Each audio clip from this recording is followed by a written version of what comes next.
Leadership Luminaries Lounge with Kerry and Peggy O'Neill, a podcast about the connection of leadership, philosophy, practice, and impact on society. Get ready to be illuminated.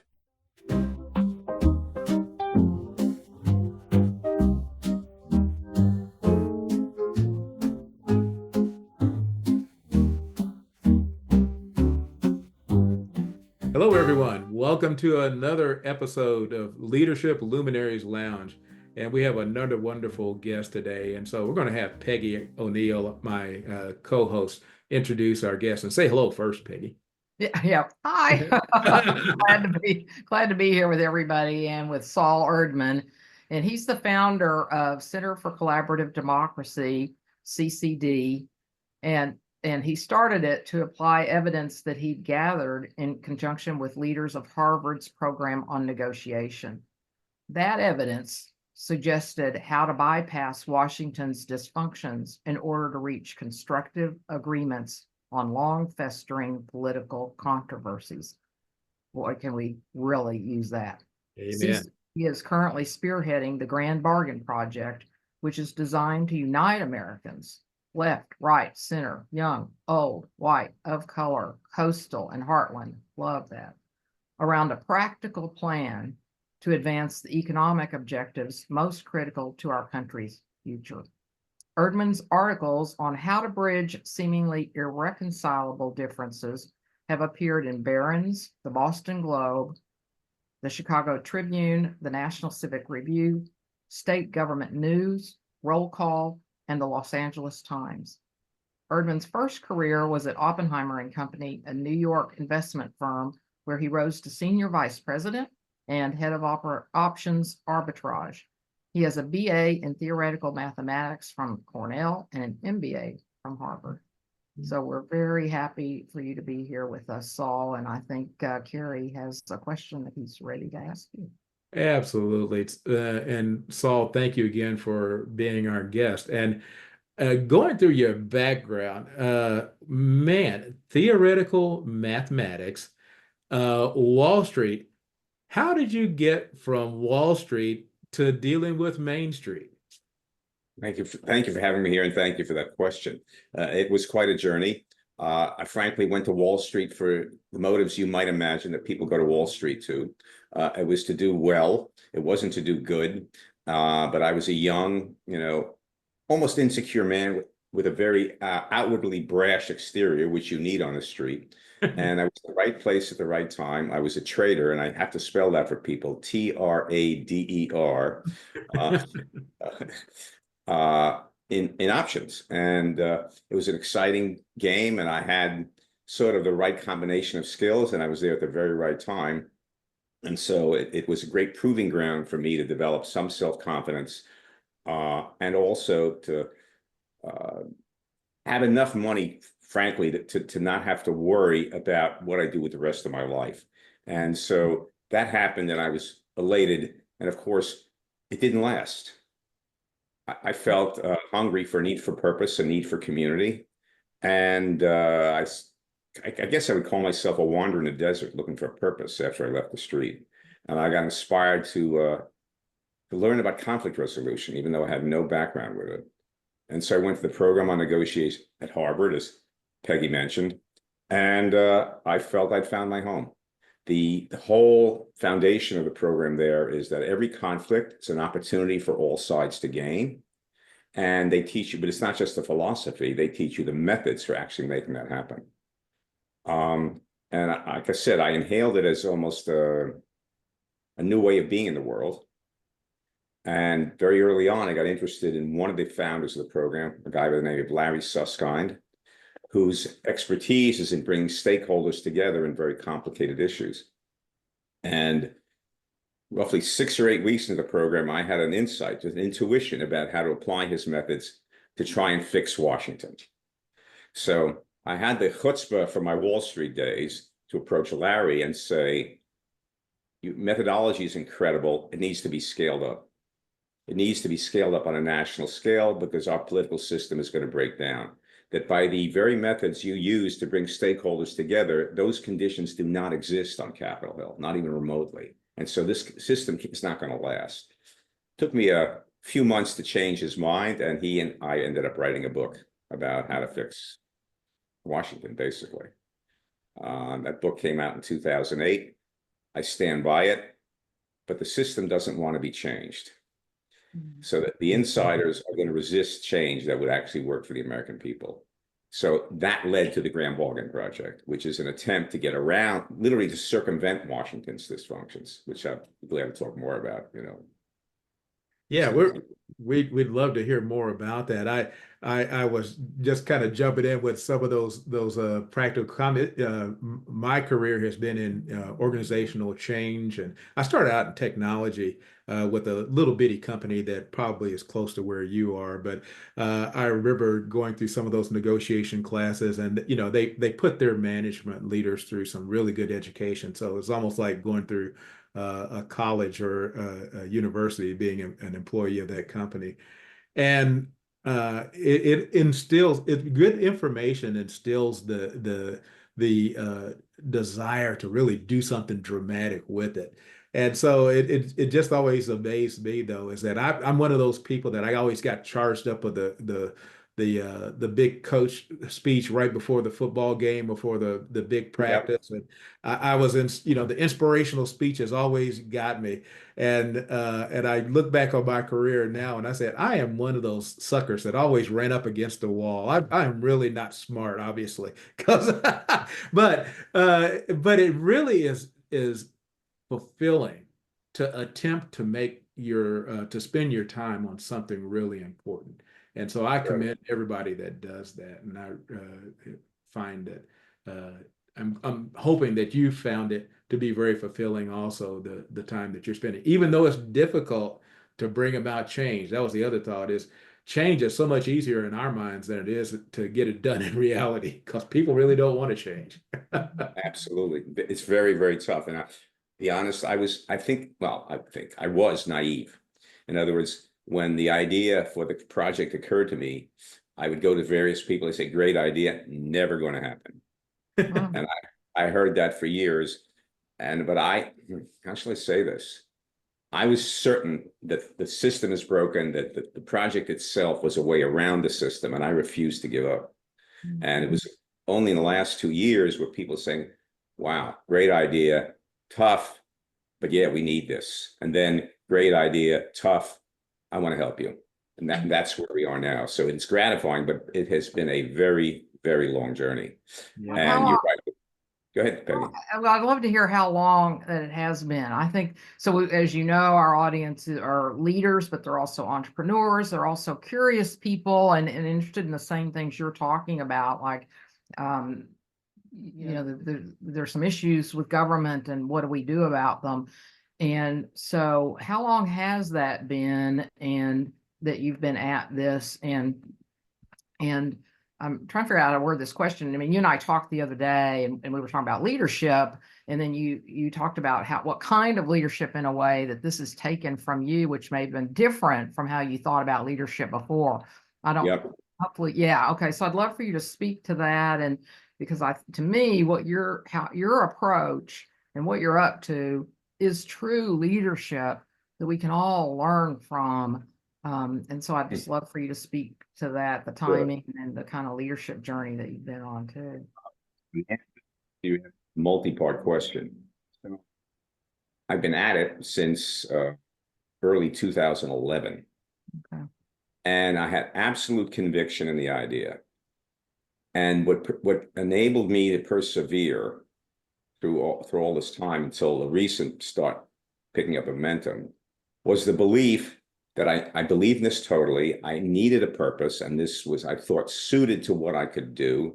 But most of all, I said, not most of all, but another part of it is I said, I know that pursuing something this ambitious is going to force me to exceed my design specifications. I'm going to have to become a better person. I don't have a choice.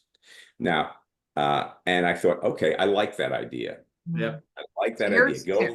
I felt tears in my eyes as you said that. Yeah. Yeah. But it's true. It's that, yeah. And it certainly has. And I'm not saying I'm a perfect human being. I got a very long road ahead of me, because this is just going to get tougher. It is so ambitious that it's going to get tougher. So that's one aspect of leadership we talked about that I think is very important. So I was confident about selling the vision and perfecting the vision, because first it had to be perfected where people would get it. That took years because I had to say, okay, how do I address this objection, this objection? But then part of advancing this is you got to have to build a team. And the kind of leadership required to build a team is very different, in my experience, than the kind of leadership involved in refining a strategy, improving a vision, however you want to call it. And in the latter, I have so much to learn. To me, the challenges of building a team are, I think, going to be a lifelong journey on my part, that I don't think anyone knows how to do it, that you learn, you become better. If you're not a constant student, I don't think you can do it. I don't think you can lead others without being a constant learner. That's my experience and my belief. I agree. I've found that the world is a really dynamic place, and people continue as they exist to be in that dynamic environment. And so what you thought you knew isn't the same thing as what exists right now. And so when you pick the team that you go out with, the things that happen to you along the way changes you and them. And Absolutely. so sometimes you have to be open to the fact that they don't see things the same way as when you first started. And so now you have to make some adjustments. Have you ever run into that on your journey in this work? Constantly. Constantly. And of course, the people in the world are not only, there are 8 billion of them, but they're all constructed differently.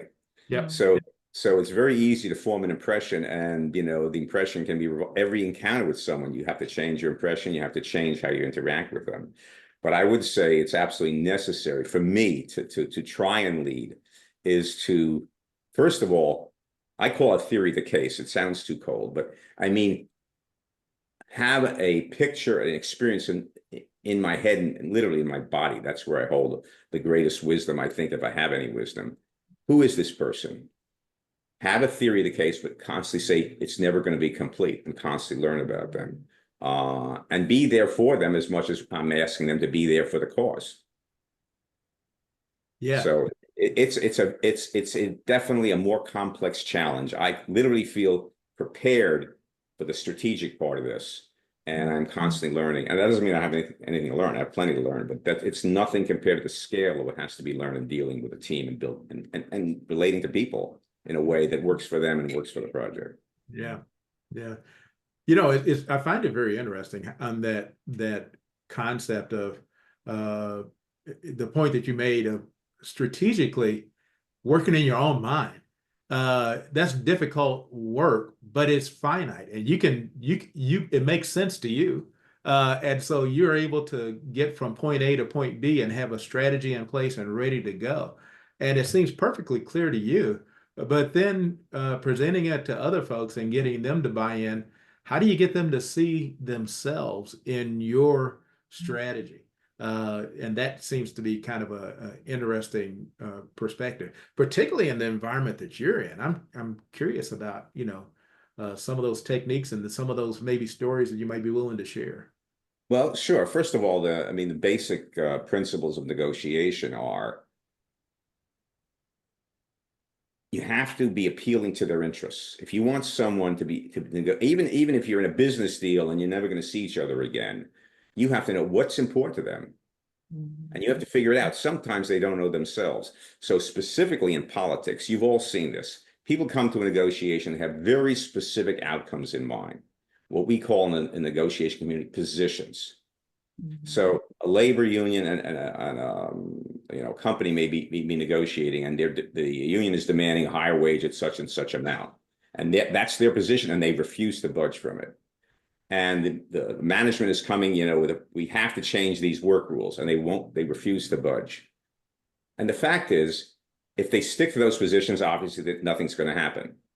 And yet the approach one of them has to take, or both of them, or a mediator has to take, okay, why is that so important to you? What is it about your interests and needs, your real interests and needs that makes this so important? And it's the level of interest, you nearly always can find a solution that works, that's better for everybody than constant conflict. But getting people to think outside their existing positions, requires another thing. You have to understand their interests. You have to either elicit from them or begin to understand it. And second of all, you really, really have to listen. I think that's the most important technique in dealing with people or dealing with, or negotiation, any situation. Listen and not only try and understand who they are, but give them the experience that you understand who they are, that you are trying to really understand. And you may have heard the phrase active listening. Have either of you heard of that phrase? Yep. Yep. Okay. So, but it's not just a technique. It's a philosophy that you cannot influence another person till they experience you as really getting them, understanding where they're coming from. And even though I learned that 30 years ago, you can always improve. I always striving to be a better listener. Yeah, and what I hear, I mean, another word I would use for the way you're talking about it is to really care. There has to be some sense that I care about you. I mean, Absolutely. I really, like you're saying, I really want to understand you so that people can experience that because if it's only a technique, as you said, then it's not going to work because people are going to realize that we're not really listening to them. We're just trying to get smarter at something and trying to. Well, it's interesting you say that, Peggy, because my experience is if I do it as a technique and I'm really trying to understand them, it does change me. Even if I start out with a technique, if I actually start practicing it, I'm beginning to appreciate this person is not who I thought they were. That they're opening up to me and that it opens me up. So there have been times where I've been, trying to be very strategic and in fact, that's one of the theories of negotiation. If people can negotiate over very tough subjects, even if they don't like each other, once they see that their interests are interlocked, it changes the relationship right there. So I've seen situations where bitter enemies sat down and they were focused on an outcome that worked for them. And by the end of the process, their relationship had changed substantially. That's really funny. It brings to mind a cliche. I got a bunch of them, but one of those cliches that brought to mind was "fake it until you make it." Yeah, right. You got to fake concern until you can actually be concerned, right? Yeah. Well, but I'd love to hear. I mean, I think we're ready to hear some more about the Grand Bargain project, right? I mean, I really want to hear. Yeah, we've had a wonderful. What's gotten you to this place, and then I'd really love to hear all about it, and including you said you had this idea and you wrote a book, but like even some of the background of I'm sure you're going to get to that, but the elements of it and what your idea is, and so just present it to us. So the Grand Bargain Project is an effort to basically reunite America. Reunite Americans across the spectrum. You read all the different kinds, left, right, and center, young and old, coastal and heartland, white and of color, of all kinds, around a plan to advance 6 objectives that nearly every American sees as critical for their own future. The 6 objectives are boosting economic mobility and growth, reforming education so students reach their potential, improving healthcare and making it less costly, powering the economy with clean energy, curbing the national debt, and simplifying the tax code and making it fairer. And so every time I rattle off that list, say, love that list, you must be nuts to think you can make progress in all 6 areas. And I say, yeah, it sounds that way, but we actually have a practical plan. And so the reason there's a practical plan, first, let me give you the reason why we think we knew it up front that we could make a progress in these 6 areas, is because right now, every law that's passed is passed to satisfy some voters, some interest groups, some politicians. And typically, major bills are for almost 30 years, major bills have all been basically one party forcing it down throat of another party. The number of bipartisan bills that really matter you could count them on, for the last few years, you can count them on the fingers of one hand. And so they're very one-sided and they easily contradict other bills. So you have existing laws in all 6 areas that was I'd say, passed to satisfy some groups, not the entire country, and contradict other laws. So they're a mess. What we said to a bunch of former policymakers in these 6 areas, we're confident and they were across the political spectrum, the 13 experts we got together. We're confident that you can identify really where all the most contradictions and most nonsensical clauses are. We're asking you to come up with common sense reforms in all 6 areas and replace existing laws with it. But common sense, don't come with any breakthrough ideas. We don't want breakthrough ideas. We want ideas that people say, oh yeah, that makes sense. That makes sense. They produced a 25-page report of recommendations in these 6 areas. And we said the criterion is we want you all 13, whether you're far left or far right, to say we're confident that this, in combination of all 6, will be vastly superior for every single American than where we are now. They delivered that report to us in December. We have since gotten feedback on it. Vast majority of people say, yes, we think this is great. We think there could be some improvements. We've incorporated the improvements and the current, what we call evolving grand bargain, covering these 6 areas. We're getting people to say yes to the following question. 95% of people to say yes to the following question. If you had to choose between this combination of proposals in these 6 areas, where the country is going now, which would you choose? 95% say yes, this is significantly better for my family and the country than where we are now. And so, and I asked people, and what else could you get that level of approval to? Okay. That's why we see this as a unique uniting function. Mhm. You know, Go ahead. one Kerry, of the please. questions that I was going to ask about those particular things, and it seems to me that when you look at the news and the political process, that it always ends up that the majority that gets the bill or the legislation passed does so as their advantage versus the detriment of another group. So in your proposals, how do you come up with a win-win? Sure. So think of it this way. Every issue, you have existing laws that I say are contradictory to each other. So let's pick any of the areas that are important. Education. There are various laws in education, great sounding titles, and yet educational attainment in the country has basically gone downhill. Laws don't work. They're contradictory. They're not holistic enough. They're not strategic enough. They don't cover enough territory. So you go to a bunch of experts left to right. They say, okay, if you could scrap existing laws, what makes the most sense in education? What are you confident would improve educational attainment a lot? And that people looking at it say, yeah, that makes sense. So I'll give you one clause from that is you basically improve teacher education. Right now, teachers are not highly paid compared to other professionals. You have to improve the status and you have to improve their pay. You're not going to get great people until you do. You have to improve their pay, and there has to be some version of pay for performance. That teachers have to be accountable. And that's the one basic prescription. You take common sense solutions in all 6 areas, the benefits to society of each additional one, just it keeps increasing. If you can keep taking existing laws, get rid of the nonsense, add common sense, the benefits to society accumulate.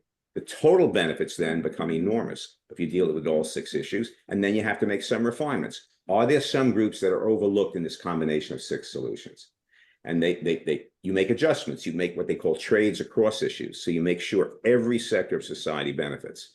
But you're starting with a much bigger pie. You're starting with a combination of solutions that leads to so many benefits that it's not hard to make sure everyone benefits. So to be clear, everyone who looks at the current plan says, oh, I hate that line, I hate that line. Yeah, and we know that. Some people are going to hate every line. The total package. Would you like where the country is going? No, not in the slightest. On balance, is this better for your family? 95% have said yes. And they're across the spectrum. And these include corporate CEOs, they include ordinary citizens, it includes stakeholders in the 6 areas that have all said, yes, this is much better for the country. Does that make sense? Have I answered your question, Kerry? It does. Yeah. Yeah. One of the things that I lost my mind and I went back to get a doctorate degree. And so I'm doing an interim research study on the nursing shortage and the nursing retention. Mm-hmm. Sure. And, one of the things that I'm finding, kind of pre-announcing my findings, but that idea of people going into professions like nursing and teaching and others with a sense of purpose And so when you start treating them like factory widgets, then Yep, it conflicts with why they entered that profession to absolutely. begin. And so basically, to do things that at one point takes away the feelings of positive reinforcement for doing it, and then try to adjust it by a temporary gain in compensation, dealing with people with highly educated folks doesn't make a lot of sense. And so sometimes you wonder why is management doing that? Because if you just take a look at it, it ought to be pretty obvious that this is really not going to work out well for you. But you're going to an issue that also deals with leadership, that our political leaders aren't focused on the wrong things. We had, that's what the book was about, Peggy, about the election system. The way our election system works is the threshold for winning a seat is to prove to a plurality of voters that the other guy would be worse. Yeah. Now imagine going to a doctor and his criteria, for operating on you. Well, the other guy would be worse. We wouldn't tolerate that in practically any other field, but in politics, that's the way it works. And so that's what the book was about. As long as you have an election system that's winner take all, one winner against usually one other candidate, it's going to keep going downhill. It's going to get worse. I don't think our political system is capable of solving major problems. I even described the Grand Bargain Project as an emergency intervention. In other words, if the American people don't see progress in these 6 areas, excuse me, they're going to get very angry. And of course, we know that this election is going to provoke a lot of anger. And even if we get through the election and there's stability when it starts, if you don't start making progress in these areas, I think you have a country that's going to be on the precipice for the duration. We have to make progress in these areas. Yeah. Two questions. One, what's the name of that book? I thought of that a while ago. What's the name of the book? And so how do we move forward with these 6 areas? Okay, so you asked me 2 different questions. So the book was about reforming elections. Specifically, I'll give it to you in the name of the book is, I'll stand by it, The Cure for Our Broken Political Process. It was published 16 years ago. In fact, almost exactly. And I stand by it. It's not going to happen in my lifetime. It requires, it pushes back against the existing structure so much they will fight it tooth and nail. One thing I believe is if the Grand Bargain Project has a real impact, I think the American people will be much more open to wanting to change the system so we can produce results that we think the project will produce. So, and answer your question about how the project is going to make progress. We basically have what I call 5 strands of progress. One is we're building a grassroots movement with existing organizations. So organizations, well, I'll give an example that is signed on or is signing on, Braver Angels, which tries to bridge differences in local communities. And they see this as a necessary part of their work. So it's going to become part of their work. We're still negotiating with them exactly how. But there are other major organizations that have thousands of local chapters that we're in conversations with who are all very interested. They too agree. The leaders agree. Our country is, our political system is broken. This is a necessary piece of making sure the American people thrive despite the broken system. So it's through existing grassroots organizations that we want to enlist in support of the project. We're also putting together a social digital media strategy that will invite basically millions of Americans to sign a petition in support of the Grand Bargain. Third, we are enlisting stakeholders. So the 6 issues I mentioned, every one of them has got major stakeholders that are invested in the status quo in many cases. And yet, those we've interviewed, I think 22 so far, all but 1 has said, yes, this is a better direction. The parts I don't like of the existing Grand Bargain, and we want to participate in modifying it, but we're willing to play with this as a starting point. We hope eventually, probably after the election, they will sign. We agree that this is a better direction for the country, and we'll be able to use their names of the strangest bedfellows anybody has ever heard. That's the 3rd track. 4th track is we are trying to build support from very prominent individuals, not only in government, in fact, definitely not only in government, but in media, in the arts, and sports, who also represent all sectors of society, who come out and say, our country needs to do this. That we need to make progress in these areas. We need to reunite this country, and this is a way of doing it. So it's through those 4 tracks that we hope to get this very much on the national stage and become something that the next president and Congress will say, well, if I want to govern and all these people and all these groups are seeing it as a better path forward for the country than where we are now, maybe we and the congressional leaders should consider it as the governing agenda. So, like I said, we don't lack for ambition. I think. Right. So that's the idea, is to get people behind it so that Congress will change its agenda, or I would say congressional. Well, there are two possibilities. So I think the only way political leaders will change their minds is if there is pressure, if there's public pressure. And so it's the public pressure that we think will first motivate congressional leaders, the new congressional leaders who are most interested in governing. Usually you'll have rank and file lawmakers are most interested in winning the next election, which is only 2 years away. So the leaders have to paint the connection. Okay, there's so much public demand. Look how many people in your district, Sam, have, have signed this petition in favor of the grand bargain. And they're coherent. They're around this agenda, and it's good for the country. It's good for the rest of your constituents. Why not? Mm. So we wanted to make it patently in the self-interest of the next Congress to say, yeah, this is a better direction for the country, and it's better for me. That's fine, as long as the interests are aligned. That's really what we want. Fantastic. We're having another great discussion, and our guest today is Sol Erdman, the founder of the Center for Collaborative Democracy, of which they have launched the project, the Grand Bargain Project. As we wrap up part 2, because we're going to be coming back and continuing our conversation, Sol, can you tell us again, how can people find the book about the Grand Bargain and information about the Center for Collaborative Democracy? So the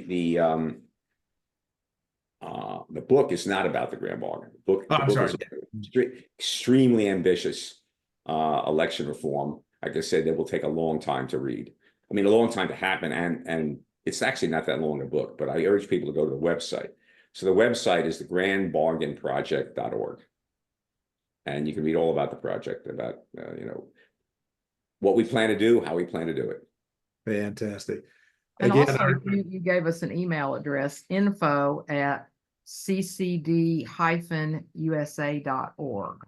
Right. That's to contact me. It's the way to get through the organization, the Center for Collaborative Democracy. It's info@ccd-usa.org. Fantastic. Again, our guest is Sol Erdman, and we're going to be coming back for part 2 in the second episode of this. But until then, start thinking about how it might make a difference in your life and let your light shine.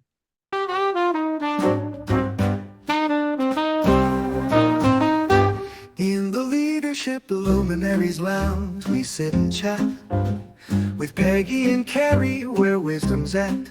They sprinkle insights like morning dew in this lounge where knowledge blooms anew. With every episode, they set the stage, sharing golden nuggets, turning life's next page. From boardroom tales to dreams out loud, they uplift a thought and make you proud.